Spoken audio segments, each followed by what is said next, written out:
पढ़ियो बेटा, example number 10 पढ़ दियो बेटा, एक बार पढ़ो एग्जाम्पल नंबर 10 आप किताब का। क्वेश्चन क्या है बेटा, दियो। इसमें आपका ये ना बहुत बार आएगा एग्जाम में बेटा, ये क्वेश्चन ना बहुत बार आया हुआ। देखो पहला आप देखो क्वेश्चन को फिगर बना लो भाई इसकी। इस यहाँ दे रखा आपको पैरेललोग्राम, समांतर चतुर्भुज क्या है बेटा हिंदी में, A B C D, parallelogram हो गया 6 1 और 8 2 9 4 और एक दे रखा बेटा P और 3। क्लियर। अब पूछ क्या रहा आपसे, देखो ये पॉइंट दे दिए और इतने चारों पॉइंट देखो, पैरेललोग्राम दिया हुआ ABCD क्या बेटा, parallelogram ABCD is parallel line, सिर पर GM लिख दो, होगा पैरेललोग्राम। और find the value P, find the value of P। ये देखो कितना अच्छा क्वेश्चन है आपका बेटा, P की वैल्यू बतानी। देखिए इस कोऑर्डिनेट में D में P आ हुआ बस यो, इसी वजह से क्वेश्चन आसान है बहुत। अब देखो आप ना, आपने डिस्टेंस का फॉर्मूला पढ़ रखा, दो पॉइंटों के बीच की डिस्टेंस निकालने का पढ़ रखा फॉर्मूला। आप क्या करोगे, आप सोचोगे P निकल जाएगा भाई, पैरेललोग्राम की अपोजिट साइड इक्वल हो, या साइड इसके इक्वल ले लो, या साइड इसके इक्वल ले लो। और जब आप कैलकुलेशन करेंगे ना, रूट वगैरह का फॉर्मूला होगा आपका, तो इतनी बड़ी कैलकुलेशन होगा कि आप देखियो कर। लेकिन इसमें देखो सिंपल कैसे करेंगे फिर हम इसे बेटा। अब देखो बेटा सिंपल के लिए ना, ये जो डायगोनल होना है इसके पैरेललोग्राम के, ये आपस में बेटा यहाँ ना, ये एक दूसरे को बाइसेक्ट करो आपस में। क्या करना है आपस में, एक दूसरे को इंटरनली बाइसेक्ट करो बेटा। आध्यात्मिक काटो हमेशा, कहाँ काटना है हमेशा, मिड पॉइंट है इसका। ये जो O ना, ये इसका भी मिड पॉइंट, और बेटा O इसका भी मिड पॉइंट, दोनों का मिड पॉइंट एक ही पॉइंट है, O ही। समझ में आई बात। तो O के कोऑर्डिनेट निकालना, देखो कितना सिंपल, P एकदम निकल का जाए बेटा।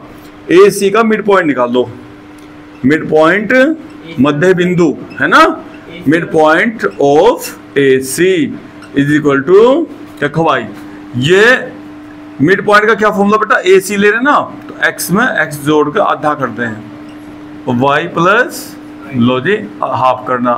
देखो x1 y1 कहाँ से आओगे, A और C से। ये देखो A ना, A x1 y1 और C क्या भैया x2 y2। जोड़ो बेटा, फर्स्ट में फर्स्ट जोड़ो, 6 प्लस अपॉन बेटा सेकंड में सेकंड वाला जोड़ो। देखो समझ गए कितना सिंपल होगा बेटा क्वेश्चन। ये 6 9 कितना बेटा, 3/2 और 5/2 निकल गया AC का मिड पॉइंट। ऐसे ही ना मिड पॉइंट बेटा BD का, वो भी यही होगा OE, मिड पॉइंट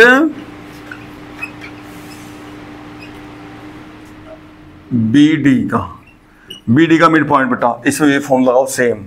देखो B और D लगाओ बेटा, पहले में पहला जोड़ का आधा कर दो, P प्लस 8/2 और 3 प्लस 2/2। अब ये आप थोड़ा सा जोड़ सकते हो बस, P प्लस 8/2 अरे होगा बेटा 5/2। अब देखो ये दोनों पॉइंट एक ही पॉइंट के, देखो जो कोऑर्डिनेट आए ये दोनों किसके कोऑर्डिनेट है, दोनों O के। तो दोनों कोऑर्डिनेट आपस में क्या होने चाहिए, इक्वल होने चाहिए, है ना। दोनों एक ही पॉइंट को डिनोट कर रहे हैं ना बेटा। ये देखो दोनों पॉइंट एक ही पॉइंट को डिनोट कर रहे हैं। देखो इसी के कोऑर्डिनेट बेटा O के, ये भी किसका कोऑर्डिनेट है, O का, और ये भी किसका, O का। तो देखो आप ध्यान से देखो बेटा, तो ये पॉइंट इस पॉइंट के क्या होना चाहिए, इक्वल। तो हैंस क्या करेंगे बेटा, ये इसके इक्वल कर रख देंगे। देखो 15/2 5/2 और बेटा इधर कितना लिख रहा, P प्लस 8/2 और 5/, देखो ध्यान से देखो, देखो y तो इक्वल है, देखो y कोऑर्डिनेट इक्वल है दोनों का, तो x भी तो इक्वल होना चाहिए क्योंकि दोनों पॉइंट सेम है, दोनों का मिड पॉइंट एक ही है, मध्य बिंदु है ना। देखो बेटा इसका भी मिड पॉइंट O और इसका भी मिड पॉइंट O, तो कोऑर्डिनेट एक ही है दोनों के। देखो y इक्वल, तो x भी क्या होगा आपस में इक्वल। तो आप जैसे ही x इक्वल लेके चलेंगे ना, देखो बेटा p की वैल्यू ना ऐसे आपके पास पहुंच जाएगी। ये x वाले के इक्वल लेके चल दो, 15/2 और बेटा इधर कितना, p प्लस 8/2 2 से 2 ऐसे कट जा, डिवाइड हो जा बेटा, चेक करो उस मल्टीप्लाई कर लियो मर्जी आपकी, गलत ना करियो बस, क्योंकि यहाँ इसमें कुछ भी प्लस या माइनस नहीं होगा ना, तब होगा ऐसा कटेगा, नहीं वैसे नहीं कटने का, कभी वैसे भी काट दो आप कहीं। अब कितना आ गया बेटा 15 और p प्लस 8 इधर जाओ -8, p की वैल्यू कितनी आ गई बेटा, ये होता नहीं एग्जाम में बच्चों बसवाल बेटा, देखो तो कितना इजी, देख लो